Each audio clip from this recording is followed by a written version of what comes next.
E aí, eu sou o Luiz Eduardo e sejam bem-vindos para mais um episódio de Devocional dos Jovens Transformados.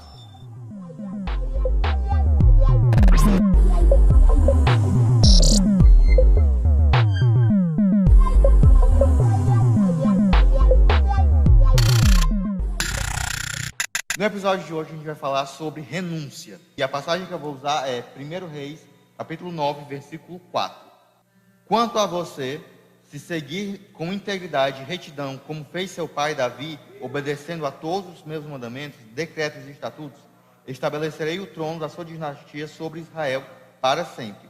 Pois fiz essa promessa ao seu pai Davi, um de seus descendentes sempre se sentará no trono de Israel. Parece uma passagem normal, que é assim que Salomão acaba de construir o templo e vai orar pedindo para Deus abençoar. E aí Deus fala isso para ele. Só que aí a gente vê Deus falando que Davi era uma pessoa que tinha integridade e retidão e que ele obedecia todos os seus mandamentos, decretos e estatutos. Só que aí a gente vai recapitular o que foi que Davi fez. Davi ficou com Batseba, mulher de Urias, que era um soldado dele. Ele mandou matar Urias para ficar com a mulher dele. E isso é um exemplo de retidão. Por que Deus vai elogiar tanto Davi? Porque quando ele errou, a primeira coisa que ele fez foi se prostrar, foi se arrepender. Quando a gente faz uma coisa errada, a primeira coisa que vem na cabeça da gente é se afastar.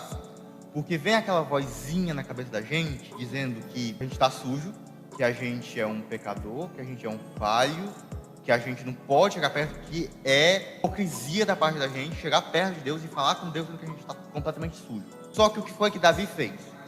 Ele foi atrás de Deus. Ele foi pedir perdão a Deus. Deus vai falar sobre ele como alguém com integridade, retidão, que obedecia a todos os seus mandamentos, decretos e estatutos. Não é porque a gente desobedeceu um decreto, um mandamento, um estatuto, que está tudo acabado, que Deus deixou de amar a gente, que Deus deixou de olhar para a gente com bons olhos. Deus olha para a gente com um olhar de amor. Ele espera da gente arrependimento. Porque é que mesmo Davi tendo errado tudo que ele errou, ele ainda é totalmente elogiado por Deus.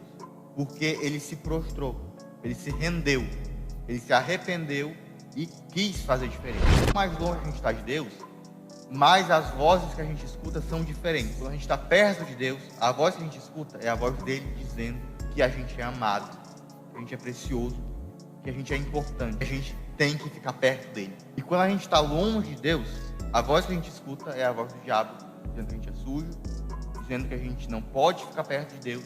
Ficam essas duas vozes na cabeça da gente, dizendo coisas completamente diferentes. E aí é nessas horas que a gente tem que decidir que voz que a gente vai escutar.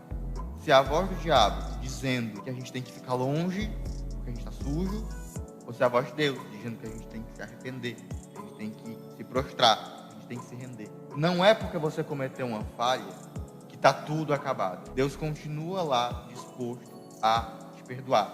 Deus continua lá disposto a te ouvir, a te abraçar, a te chamar de filho, a te chamar de alguém que tem integridade, alguém que tem retidão, alguém que obedece a todos os seus mandamentos, decretos e estatutos. Quanto mais longe dele, mais difícil escutar a voz dele. E quanto mais longe dele, mais a voz do diabo fica forte. E quanto mais longe, e mais difícil fica de voltar para perto dele. Ficar longe dele faz a gente esquecer o quão bom é estar perto dele, que a gente é amado, que a gente é importante, que Deus só tem elogios sobre a gente. Quando vier uma voz sobre a gente dizendo que o nosso pecado é maior do que o amor de Deus sobre a vida da gente, a gente tem que jogar essa voz para longe, porque essa voz não é de Deus. E se hoje você fez alguma coisa que está pesando na tua cabeça, dizendo que tu está sujo, dizendo que tu pecou, dizendo que tu tem que ficar longe de Deus, se você quiser que Deus fale que você é alguém que tem integridade, que Ele fale que você é alguém que segue seus mandamentos, preceitos, etc., o que você tem que fazer é se render, se prostrar, porque Ele está disposto a te amar, te abraçar e dizer apenas elogios sobre você. E foi isso por hoje. Valeu você que assistiu. Não se inscreve, por favor, não se inscreve. Se inscrever. Uma forma de evangelizar também é compartilhar esse vídeo para você gosta. Compartilha. Também é uma forma de evangelizar. E tchau.